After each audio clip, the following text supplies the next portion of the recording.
Sounds good. We're ready to go when. Okay, so you can flip forward to the Psychology Today image. These are all your CUNY ones, and then we're going to go to Psychology Today. Perfect. Okay, back one.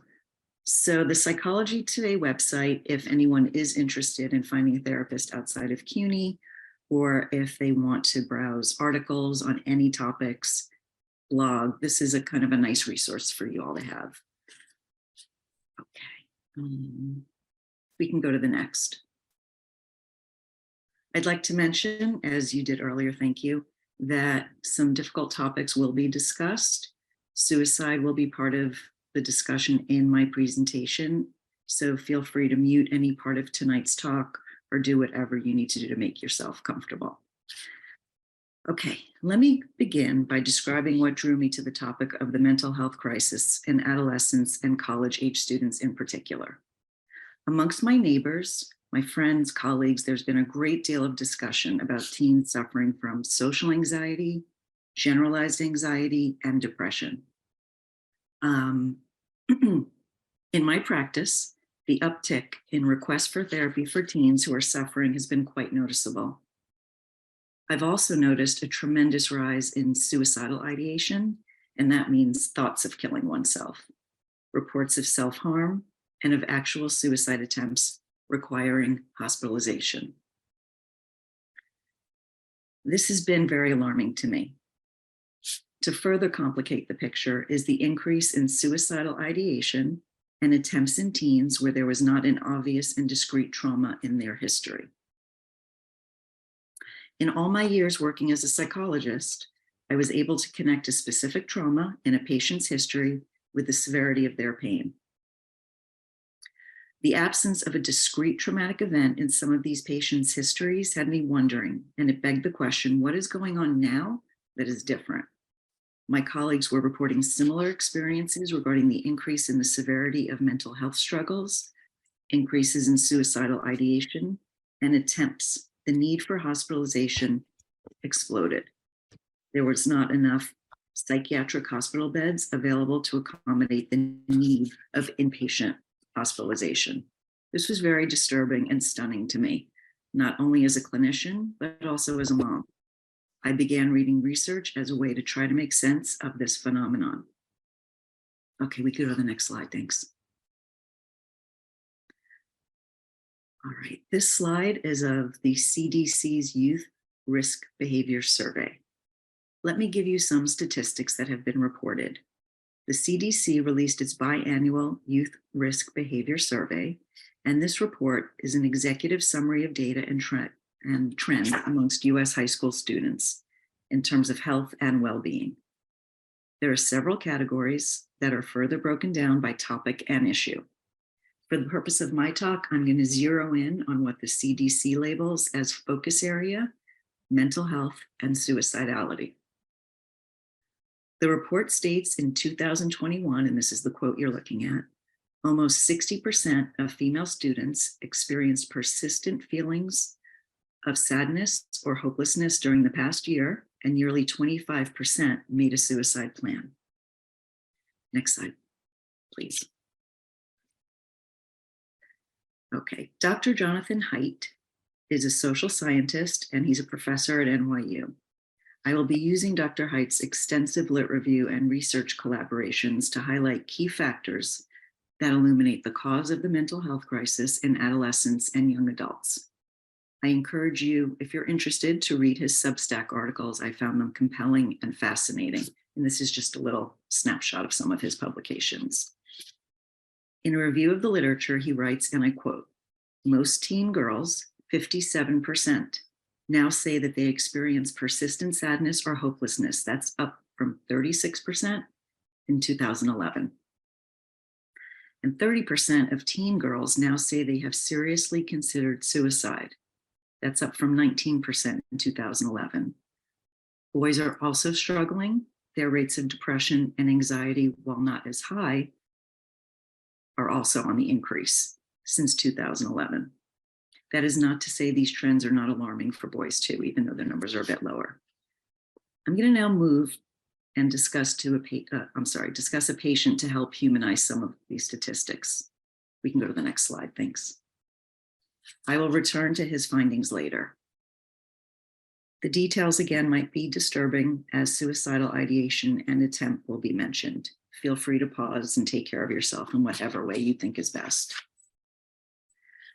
Okay, a high school senior came into treatment because they wanted help addressing ADHD, which is attention deficit hyperactivity disorder. At 14, they attempted suicide and they were hospitalized. 3 more hospitalizations followed. There was a history of suicide in the extended family. As an aside, we know that the risk of suicide is significantly higher when someone has a family member who attempts suicide, and even higher when a family member actually dies via suicide. Whenever I begin treatment with someone who is in high school, I have them fill out an intake form, and I also have a parent fill out a separate intake form. I like to get a sense from their parents what concerns they have and history from both parent and the student. Neither my young patient nor their parent reported any specific trauma, history of domestic violence, substance abuse. The focus was on anxiety and addressing ADHD.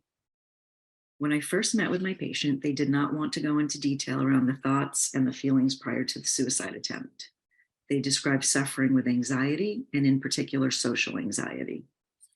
The parent did report the family history of suicide, and as sessions have progressed, I have respected my patient's boundaries in terms of not wanting to explore too deeply the details of the suicide attempt and the experiences they had being hospitalized.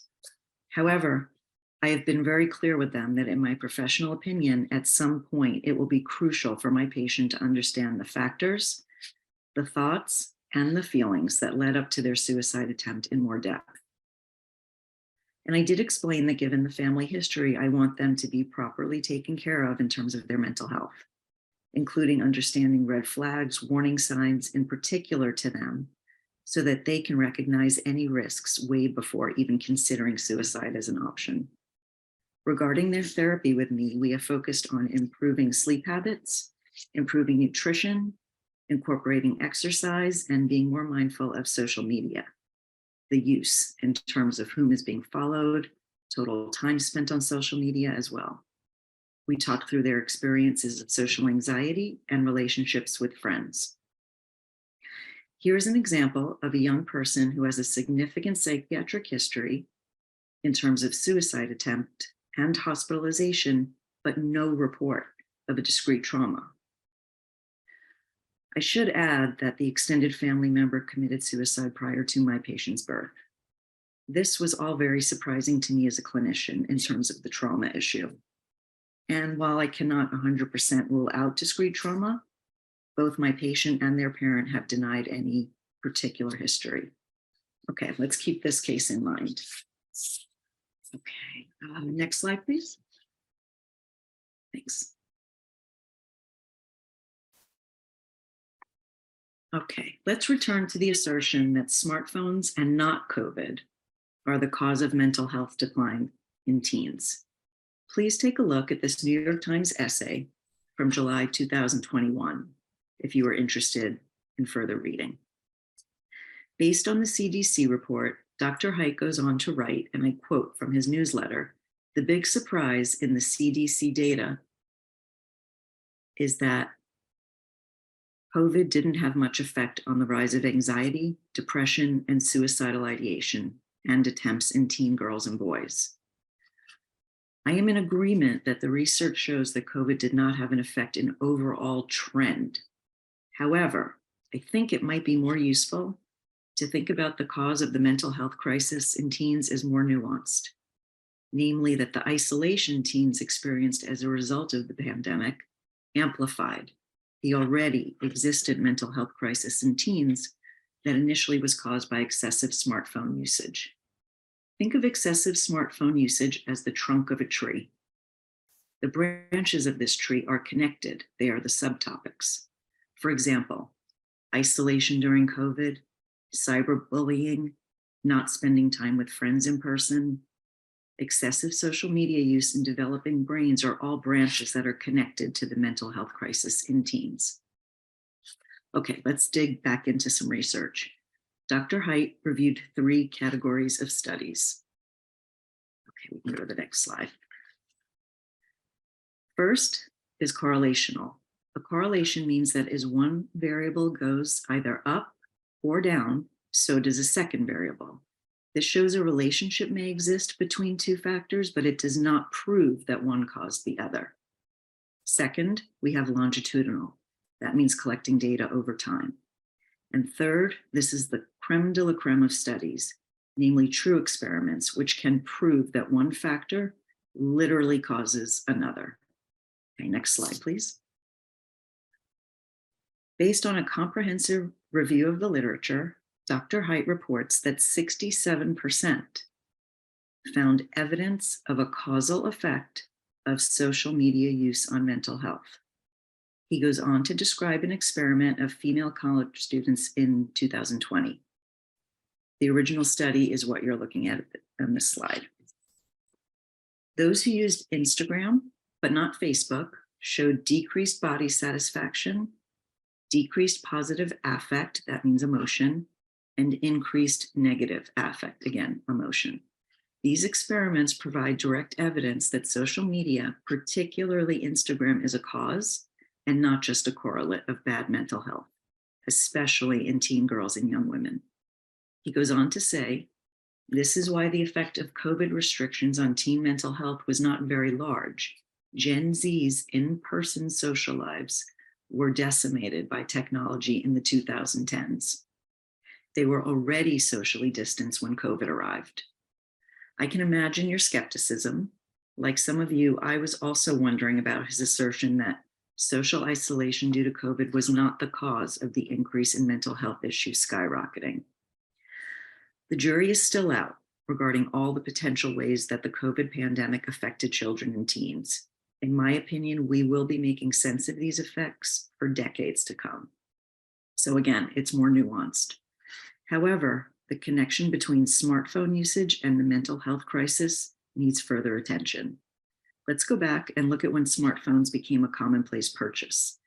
The first iPhones were sold June 2007. Fast forward to the spring of 2012, and multiple carriers began to sell iPhone plans. I mention this just to give a little context about the rise in smartphone usage. Okay, let me go back to some data that revealed a connection between social media and the mental health crisis of adolescents and young adults. Next slide, please.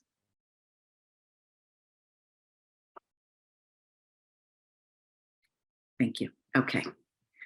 In this slide, we see a graph showing average daily time with friends. Time spent with friends plummets.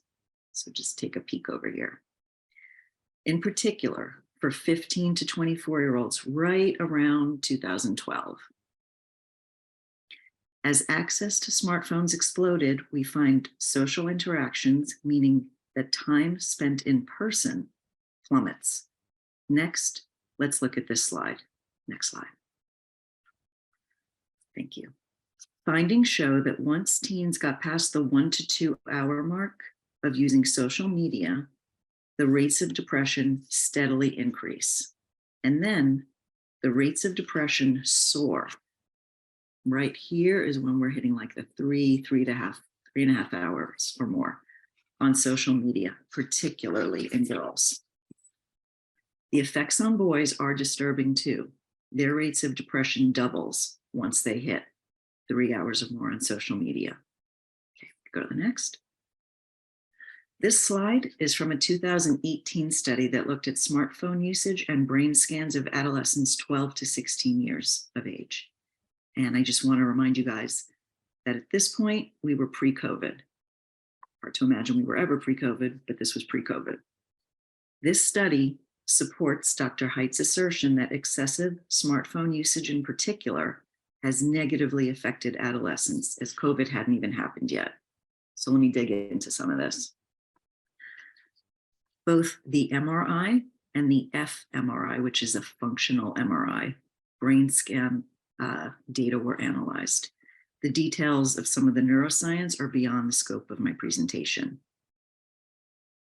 Okay, Let's go into some key results though. On the left, we can go to the next slide, please. Thank you. All right.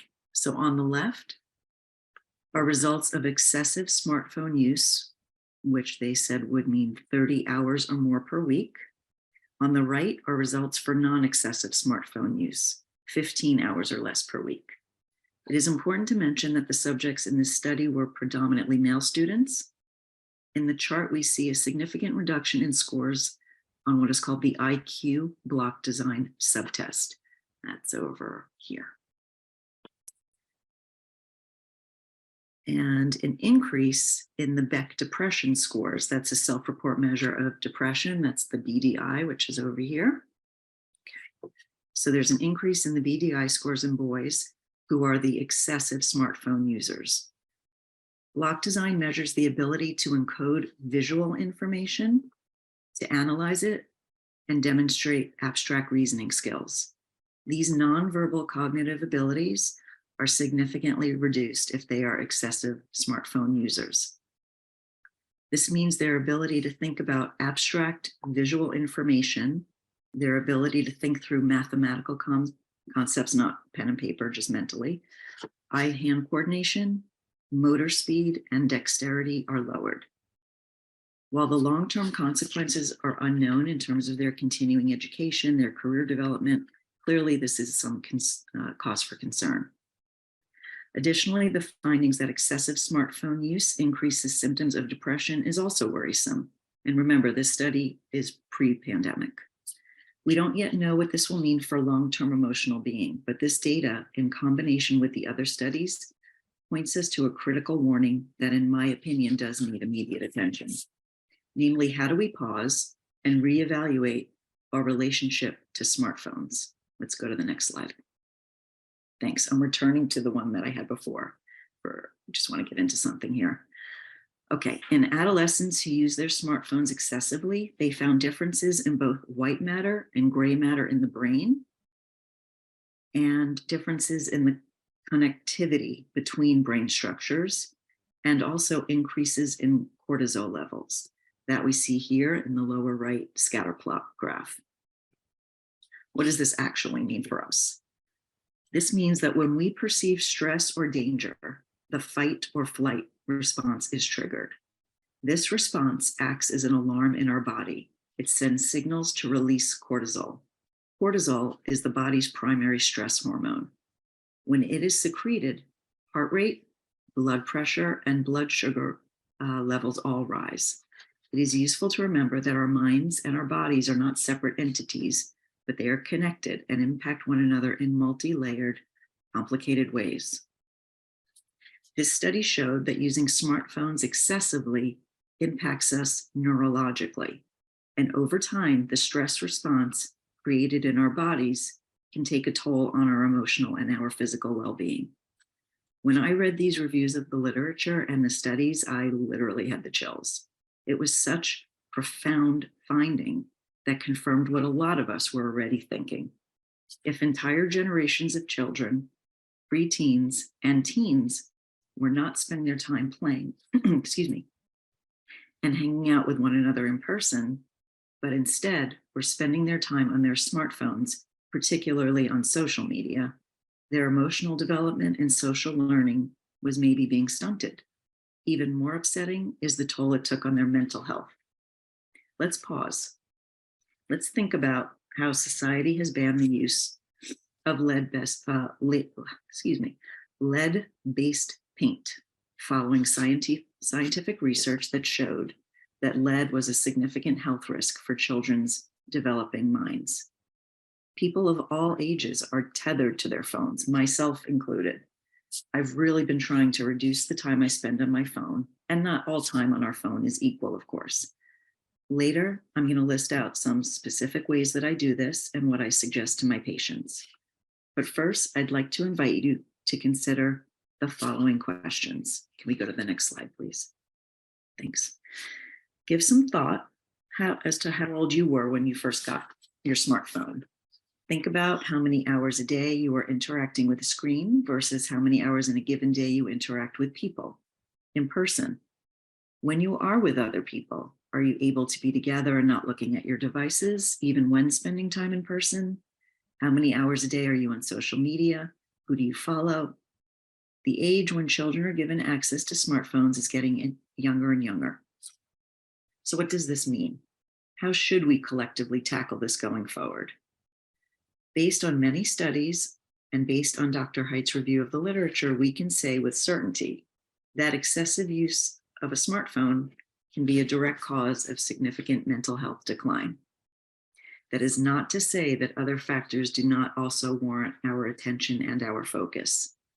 In my review of the literature regarding the effects of COVID, the pandemic, there are many factors that warrant further research in terms of their exacerbation of the decline in mental health. Again, here's a list of some of those additional contributing factors that we need to consider. School closures, school connectedness, cyberbullying, social isolation, health-related issues, loss of friends and loved ones, economic consequences, increase in domestic violence, increase in substance abuse. Our work has just begun in terms of making sense of the key factors that impacted us globally, both in terms of our physical health and our emotional well-being. Now I will talk about some solutions. We are all unique people with varied histories, experiences, and perspectives. What I will present is a variety of strategies and tools. Some will resonate strongly with you as maybe being useful, some will not, and that's okay. I often tell my patients, try different strategies, keep the ones that are useful, and feel free to discard the ones that don't feel helpful. And that's not to say you can't revisit and retry different strategies at different times. Also, please be mindful that the term self-care is often misused as a marketing strategy instead of truly being about your best interest. True self-care is lifelong, and it's about finding what most resonates within you. Can we please go to the next? Thank you. Okay, I just need you to hit enter a couple times.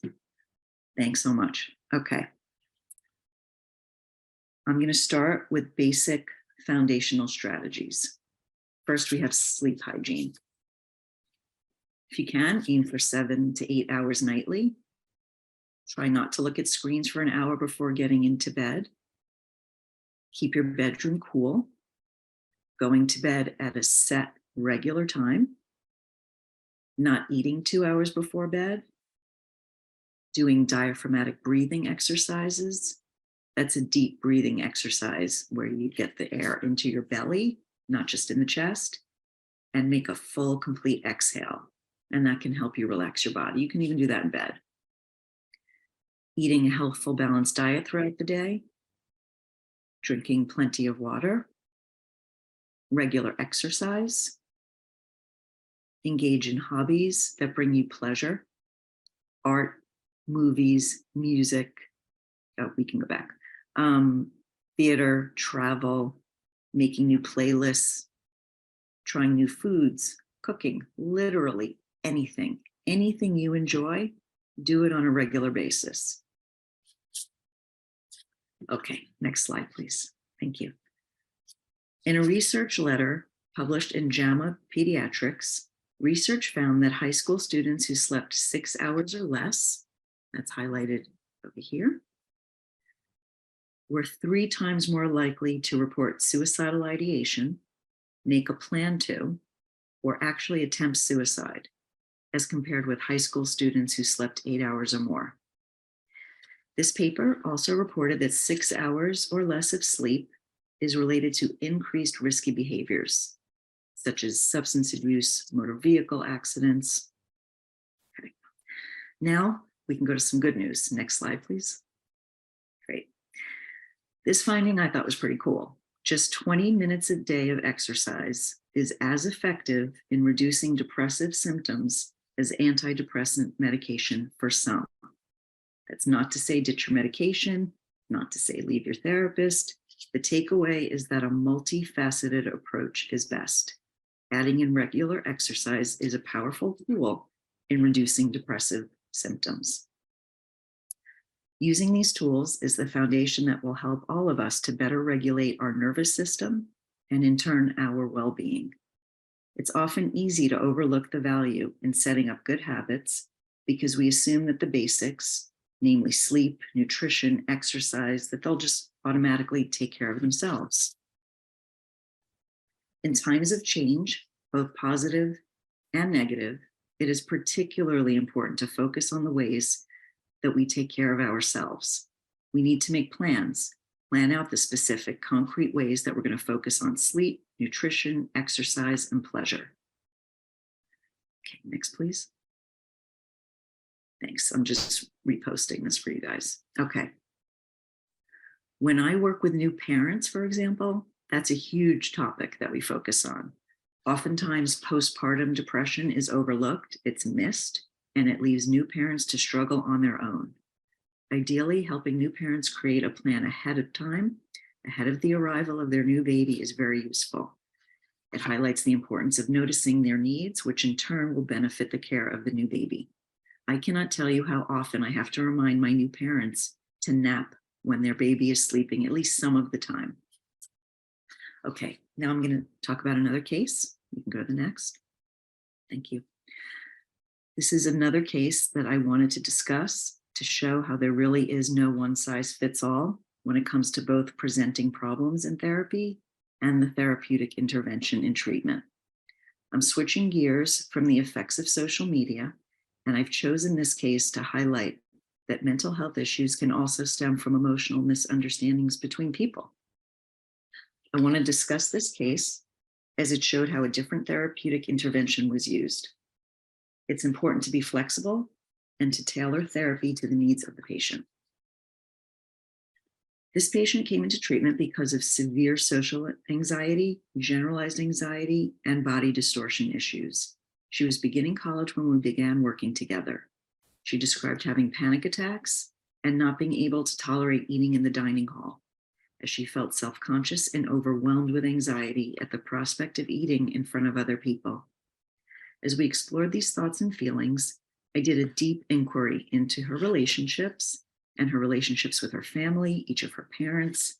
She was very close and very connected to both her parents. However, it became clear that her father often commented on her unhealthy food choices, her lack of physical exercise. Chronic illness ran in the family, and he was very worried about her health. This is not to blame her father, but rather it is important to make sense of how our thoughts and feelings can be shaped by our family of origin.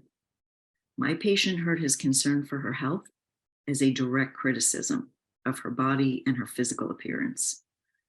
Over time, she internalized this and began a long-standing negative commentary in her mind. She was on autopilot in terms of her association between food, highly self-critical thoughts, and her appearance. Eventually, these internal thoughts turned into a highly critical and cruel commentary about herself as a human being in general in her mind. My work with her was insight-oriented. That means understanding where these thoughts come from, getting at the root of the issue. In order for change to occur, we first worked on her just noticing her negative self-talk. She would recount these thoughts to me, and we spent a lot of time understanding situations that triggered these internal critical dialogues. We cannot change our relationship with ourselves until we have awareness. Once she had awareness, she was able to start to pause and to remind herself that these internal critiques were not accurate. We came up with alternatives. For example, on the way to the dining hall, she used to think, I look disgusting. Everyone's going to watch me. Everyone's judging me for what I'm eating. Instead, on her way to the dining hall, we came up with these thoughts. I deserve to eat. I deserve to take care of my body. No one is looking at me to see what I am eating. No one cares what I am choosing to eat. Simultaneously, we had a joint session with her father. She was very emotional and talked with him about how she experienced his comments around food. He was beside himself with guilt and regret. It was a very moving session. It was very intense. They cried. They were able to talk together. Going forward, Her father agreed not to say one word about any of her food choices. This was not easy for either of them, but it helped begin to clear the air and the pent up, complicated feelings on both sides. My patient felt tremendous relief. After some time, she became more comfortable in her own skin, and now she does easily eat with friends in public, and her social anxiety is gone. And this was not a quick fix. This took time. You're just getting to hear it in a very short time. Over the past 2 years, she has grown tremendously. She's worked very hard to let her guard down and become more emotionally connected with friends and family. In this case, we have also worked on the foundational basics that I talked about earlier, plus the insight-oriented therapy. She was interested in understanding and working on root causes of her anxiety. Earlier, I promised I'd discuss ways to improve our mental health by addressing our relationship with technology. Next screen, please. Next slide. Thank you.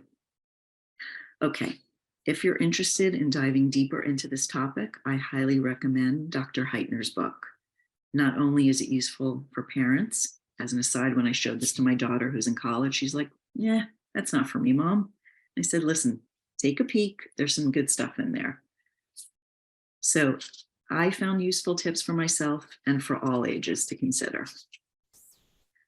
Now I will suggest ways for you to consider your relationship with your smartphone and to discover potential ways to adjust that relationship to better protect yourselves from negative effects of smartphone use.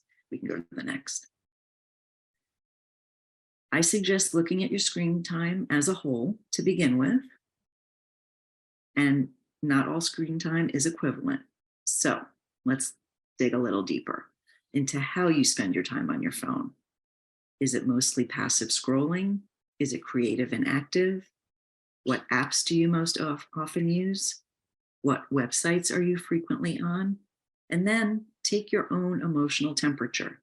How do you feel while on those apps, on those websites? Is your self-esteem impacted at all? Maybe you're inspired. Tools to try to reduce social media's negative impact. Can you reduce the total amount of time spent on social media? You can try maybe moving the apps from appearing on your home screen and put them into a file. That would force you to take an extra step in choosing to use social media. Notice who you follow. Do an experiment and try muting people who are not directly in your life. Then mute people who do not inspire or motivate you in a positive way. Instead, follow people who inspire you in terms of your hobbies, your career, your interests. Address how notifications impact you. Is your work impacted? Are you frequently distracted? Experiment by muting notifications. You could try using the Do Not Disturb feature. Instead, consider coming up with a few times a day to check email, text, and notifications. I know that we are all constantly bombarded, and it's not an easy thing to figure out. Last but not least, improve the quality of time spent with people. Can you all agree to keep phones out of sight when you're sharing a meal? Can you leave your phone in your bag or in another room for chunks of time? Can you engage in more activities with friends or with loved ones? Instead of a conversation via text, can you talk in person or on the phone? We all forget that what we call our phone is actually a small-sized computer. My hope is that you don't feel pressured into trying any one tactic, but instead try several different strategies and then continue to see what works best for you. When thinking about taking good care of yourselves, my hope is that you realize that there are many ways to improve your emotional and your physical well-being. In fact, they are connected. They're not quick fixes. We are all works in progress with fluctuating needs. Okay. Okay, I don't see any more questions in the chat or any more hands raised. Okay. So I'm just gonna close this out. So as mentioned earlier, participants that have stayed for at least 85% of the presentation will automatically be entered into a raffle for some great prizes, including AirPods, a Kindle, or an air fryer. Participants can earn an additional entry by completing today's session survey. We'll put a link to the survey in the chat. The survey will also be emailed to you. I do, being transparent, note that only CUNY SPS students are eligible for the prizes mentioned. So please be sure to add your SPS email for verification. However, we do have some other swag to give away to non-SPS students, so please be sure to complete that survey. On behalf of the Student Leadership Conference Planning Committee, I thank you for joining us today. I would like to especially thank Dr. Stein for her very important presentation. I know we all got a lot from it and has definitely given us a lot to think about. For everyone here, our next conference session, Joy Zone, takes place tomorrow at 12:30 p.m. via Zoom. We hope you'll be able to join us at other sessions throughout the week. Thank you, everyone, and have a great evening. Thank you all so much. Take care. Thank you. Thank you all. Bye-bye. Thank you. Bye-bye. Bye.